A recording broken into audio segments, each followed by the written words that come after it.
Top three priorities when it comes to anything in our legislation that for me are the public safety. We're seeing what's happening at the border, and we have a crisis there. I've visited the border more than most. I grew up in that area. I know the land. I know the region. I've met with law enforcement all along. I'm supported by law enforcement all along that region. And if you don't think it's coming to you in your town, it is, because they don't stay on the border. When they cross, they come straight in, and they're moving to cities in North Texas to find. We don't know who these folks are. So that public safety piece right there for me is frightening, and we need to stay on top of it. We, as a legislative body, we put $6 billion in this legislative session. I remember when I started doing government affairs work at the Capitol, the very first session, it was $500 million. So that tells you what Texas is doing to try to secure that border. Second is going to be transportation. Transportation is a huge player that we're in our North Texas region as we grow.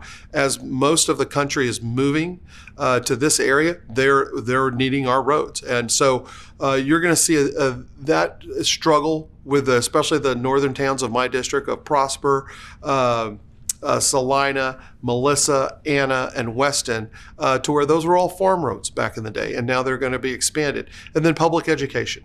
Education, period, is the key role of what we need to do in this state. It's the backbone of our employees. It's the backbone of employership. And so we've got to do something better of retainment for our teachers and make sure that we stay on top of the education piece. The business community has to be, the communication has to be there back and forth. Small businesses make up 98% or more now of the community, of the business industry. So if you're not communicating with the business industry or your chambers, you're not significantly telling them what we're needing to do or hearing what we're needing to do. And so those being part of the team and being part of the legislation, that's a process that has to happen. The first one is going to be the special needs programs. The special need, when you look for, when every school year they put out a list of what's needed the most, teachers, aides. Every time at the top of that list and all the way down is special needs teacher, and then the aides are special needs classes. Those classes are getting larger, and we don't have the teachers to sustain that.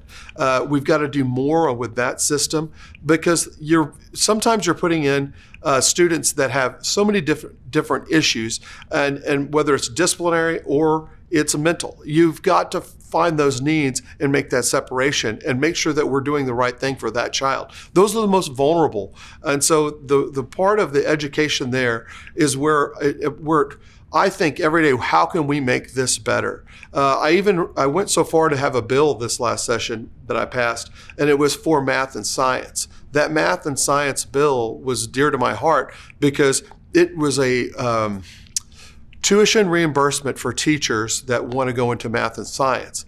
I got that bill passed, and I was very proud of that bill. And now you're going to see me pass another bill this upcoming session just for the special need teacher. The roads, we've got to widen those roads. We've got to make sure that we're doing our studies and we're not lagging behind. We've watched cities in our state struggle with this. Austin's been one of them. We've watched San Antonio struggle with this, and the areas in between both of them, to where they said, oh, it's not coming here. The growth is not coming here. And then overnight the growth comes.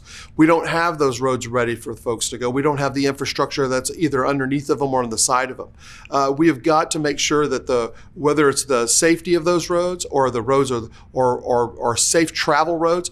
In my district alone on 380, which has the most volume of traffic, that road still to this day doesn't have a middle barrier or a catch anything. So when cars cross, we're working on getting that passed right now for the safety of our district residents.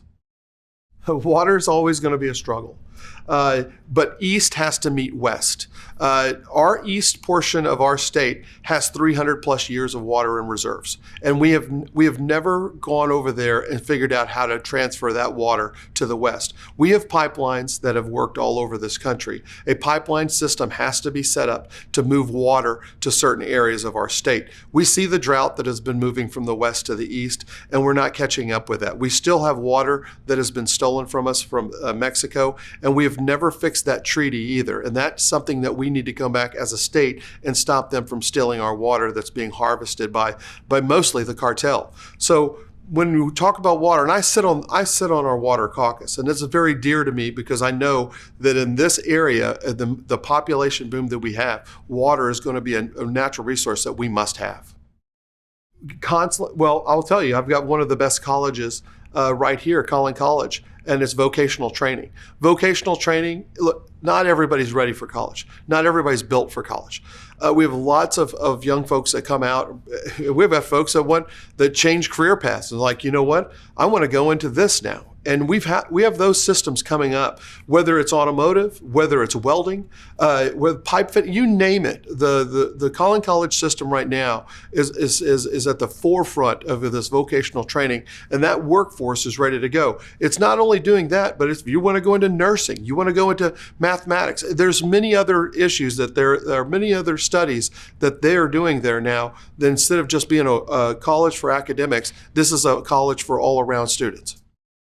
We've always got to look for where the growth is going and why is it going there. Collin County is at the very forefront of that, because not only for the land that it still has in certain areas, but the housing and everything else that goes with it. When you see a Wells Fargo that moves from a different state and says I'm relocating, or you see a Raytheon rebuilding and moving an aerospace center to Collin County, or if you see Liberty Mutual or Toyota, all of these major corporations that want to come here, one, because we have great education. You can come here and your child can go to a public school that's giving a private school education. And that's huge. And there also is the housing. The housing market here is very good. You can move from an unaffordable area in certain parts of the country to an affordable area and beyond what you thought you could get. And our roadways is very extraordinary for the most part. So our legislation process needs to continue looking at every one of those efforts. And water, like we talked about, electricity, all of those needs have to completely be in a big bundle when we're looking at how do we keep the economic growth right here in Collin County moving. It's huge. You'll see that the biggest bills that we pass this session are bipartisan.